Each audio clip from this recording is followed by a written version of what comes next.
qabeenyi harka keessa yoo jiraate kabajaadha.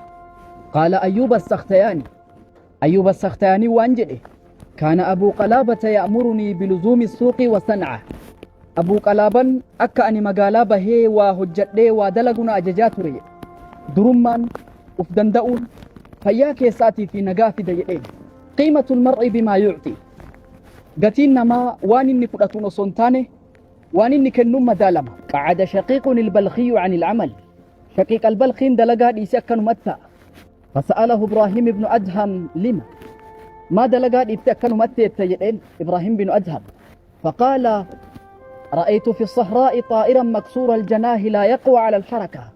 وصوبات كيسا ديمو شمبرو قفلان جبتي كباليلو اندن نتوقع فيه. فجاء طائر صحيح فألقى جرادة في فمه. شمبرون فياك أبدو توقع في قاد أفتي هو النساء فانيت دربتي برا ترتي. فقلت أكنو في انجدي إني شمبرو قفلان قبني شمبرو برا وكالي في نياتشيسي أنا اللي نياتشيسي جدي أكنو متى جدي. فقال له إبراهيم بن أدهم أكنا جدي ولما لا تكون أنت الطائر الصحيح الجناح. أتمالي بشمبرو قفلا فيام فلتيني شمبرو قفلا جابا فلت.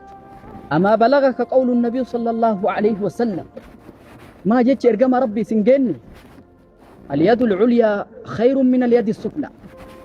harka gubbaatu harka jalaa caalaan beeytuuti. fudhatuu caalaa kennuutu caalaan beeytu kun isin geenne jedhe. obboleessa kiyya harka jalaa caalaa harka gubbaa filadhu. fudhatuuf hin hamilin kennuuf hamil. hiyyummaan hawwin durummaa hawwin.